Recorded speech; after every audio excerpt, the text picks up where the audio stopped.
Hi everyone, welcome to my channel. So this is the book that I've been getting the plans from on my nukes, and right now 8-frame Hive.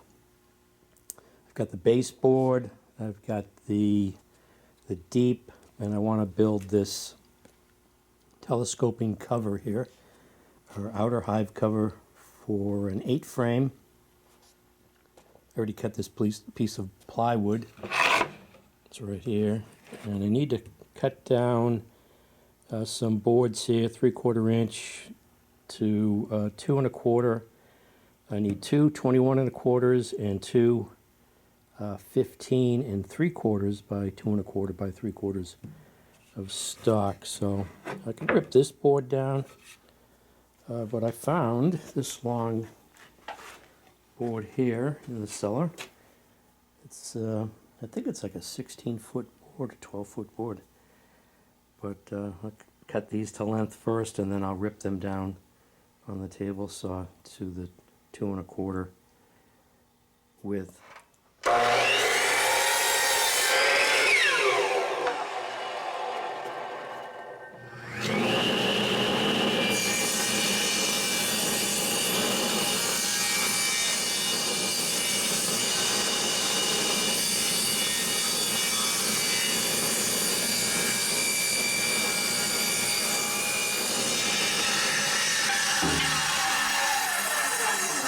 So it's just some lap joints. You can do that on the router table.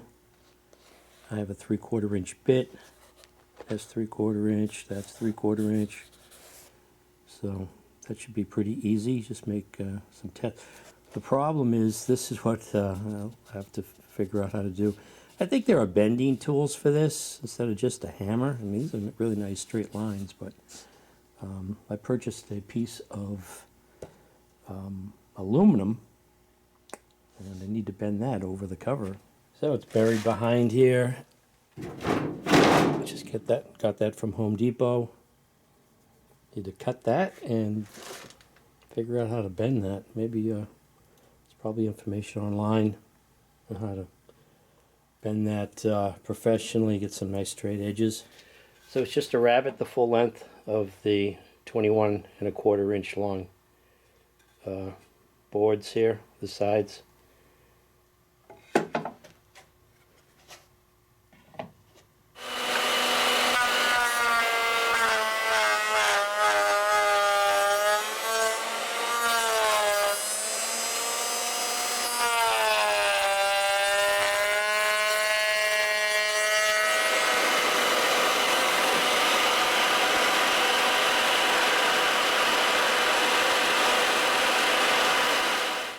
Okay, on the two 15 3/4 inch sides, in addition to this rabbet, there has to be a 3/4 inch rabbet by 3/8 inch deep on this, on both ends, on these two. So I just made a test cut so I can go like this instead of having to go in like that vertically.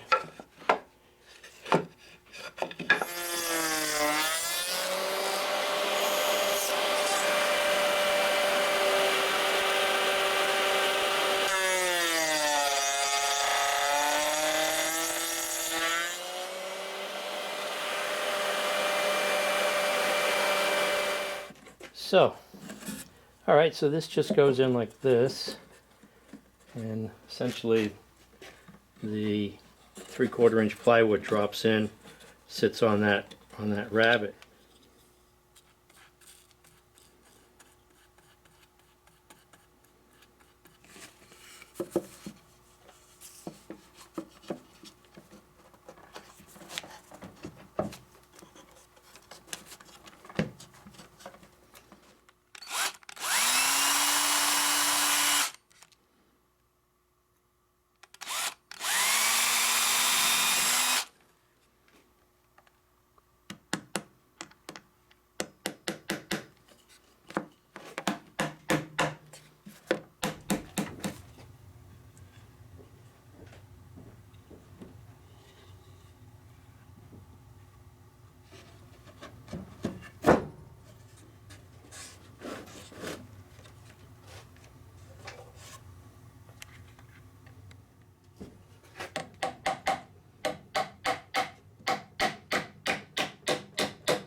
Alright, so there's the lid. It fits, I guess that's the most important thing. And it's pretty hefty. I think it's heavier than what you usually get when you purchase an inner cover. But yeah, I've got some gaps here, but this is, you know, the aluminum's going to go over this.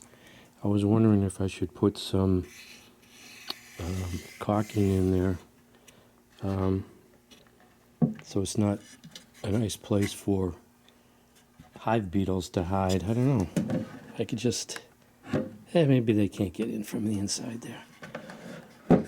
But I was looking at a video, YouTube video yesterday, and the individual was using, I think, a thinner material, a flashy material.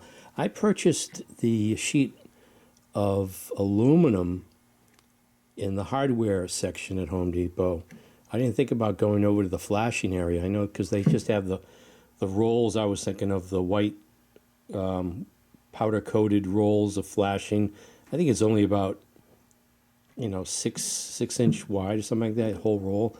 But now that I think about it, maybe they do have these larger rolls of flashing that are over 2 feet. I'll have to check that out the next time I go over there and see if, because it was a thinner material and it seemed like it was going to be easier to bend.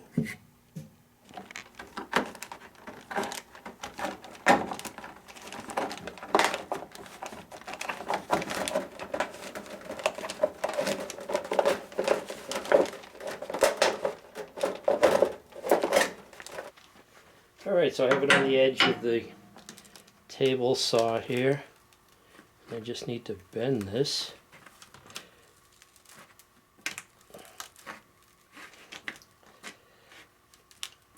Okay.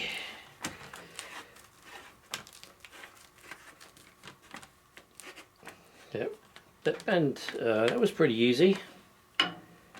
Just need to get the crease in there, then bring it back, I guess.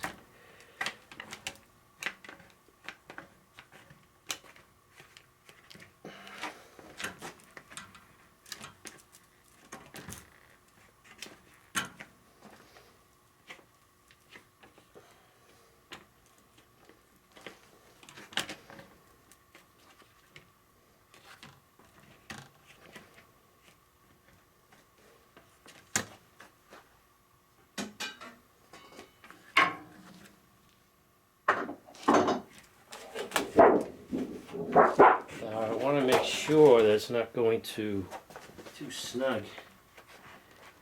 So, oh, that's the thing too, is to make sure this is, maybe I wonder if I should put this cover like that and use that as the bending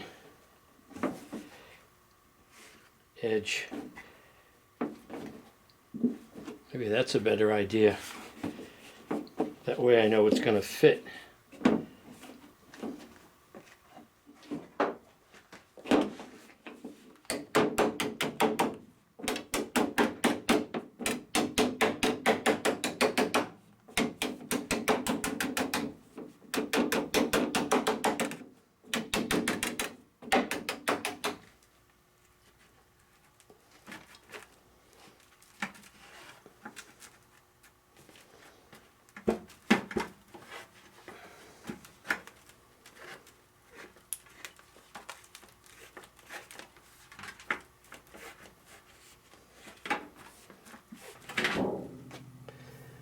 Alright, now here's the tricky part. I already started it. You've got these bends, you know, the crease extends on either side here, or edge. So you have a 90-degree angle here with these two lines. And then you want a 45 coming right up to the edge of the aluminum here. So you just take a pair of needle noses. This comes out pretty straight, even though these are sort of tapered. Just go like this, go to that corner, and then start that that crease, you know.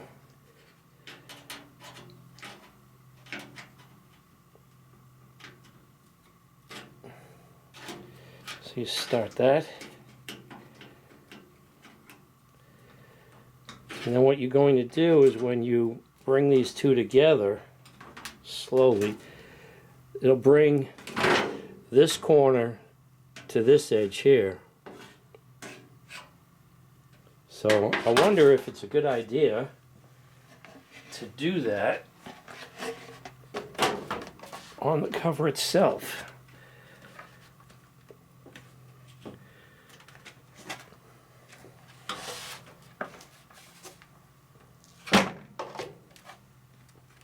So you just want to pinch this closed. Oh yeah, that's working out. Probably hammer that out a little bit too.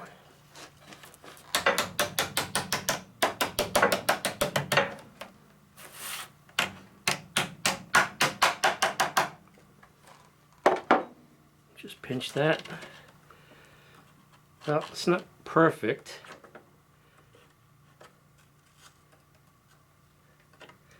And then you're just going to bend it over. So you can just bend that over. Probably hammer it.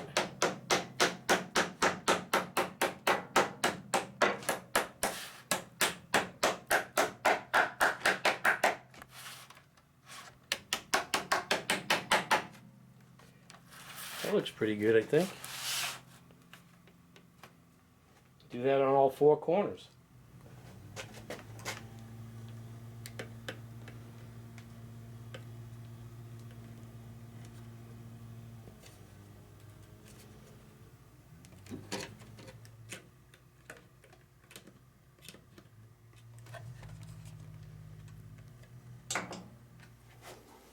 All right, so I think it turned out okay for the first try.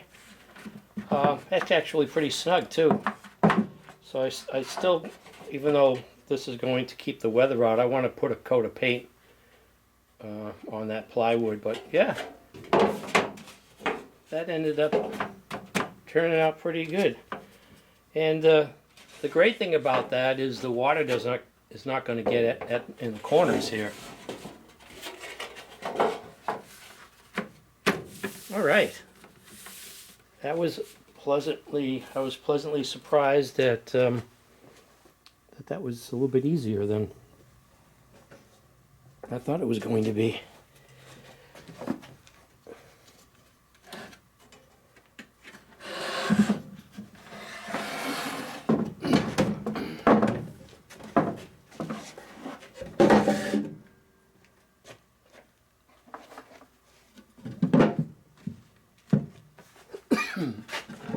So this just sits right on top.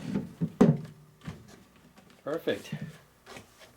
So to like it that it's you know, a little bit more, 1 1/4 instead of 1 inch, or some of the ones I purchased looks like it might even be, you know, 1/2 inch overhang. All right, let me get to painting this. Okay, so got the cover, actually fits on nice and snug. And I'm weighing my options. I know that one way to secure this is with some staples, and those end up rusting. Just got back from Home Depot. These are going to rust too, but I saw these sheet metal screws, hex heads, and I got number 10 3/4 inch and number 8 1/2 inch. And I looked around for the staples that I might have. The only ones that I could find were 1/4 inch, and so I purchased these. And surprisingly, it did with this they call it a T50 stapler by Arrow. It did go through the flashing here.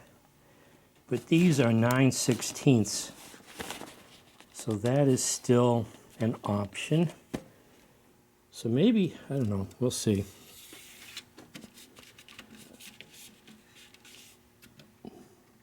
maybe some screws just on these lap overlap bends here. So let me try this. I just put a staple in, but I had to finish it with a hammer. So obviously didn't put enough pressure on. Let's try this.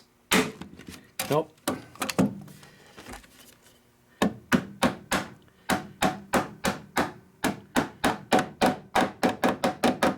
That doesn't look that bad with the staples. That was a little bit better. Still need to finish it off with a hammer.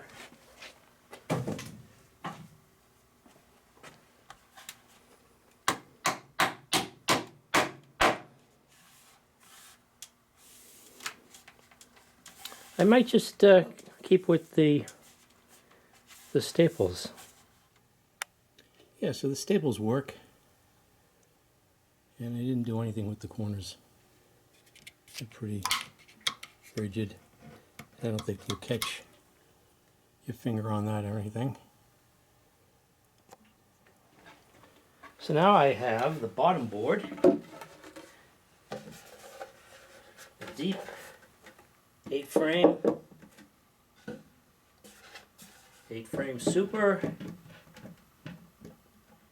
and now I have top cover.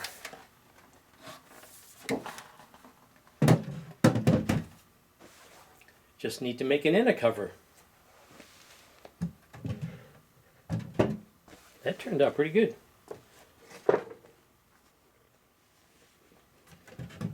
Yeah, I went with the staples all around, didn't bother with these overlap corners here. They're pretty rigid. I mean, they're not going anywhere once they're bent into shape and folded flat. And I like the, you know, it was an aesthetic thing, but the low profile with the staples are just flush. So just needed to finish them off with a hammer. So yeah, I have a nice 8-frame hive here that I can move at the appropriate time. One of those swarms that are in nukes right now, and I can maybe see it give me some time to cut down the 10-frame boxes, figure out how to do that, and turn them into 8-frame boxes. So that's the top cover for an 8-frame hive. Thanks for watching. This is New England Gardening. One last thing, I thought it would be a good idea to go ahead and put these gold frames in the boxes, and hopefully they'll start absorbing the smell and from these old comb, and take away from the new box smell, make them more attractive. See if I can still catch some swarms this year. If not, I can move, like I said, one of the nukes will be moved into these 8-frame boxes.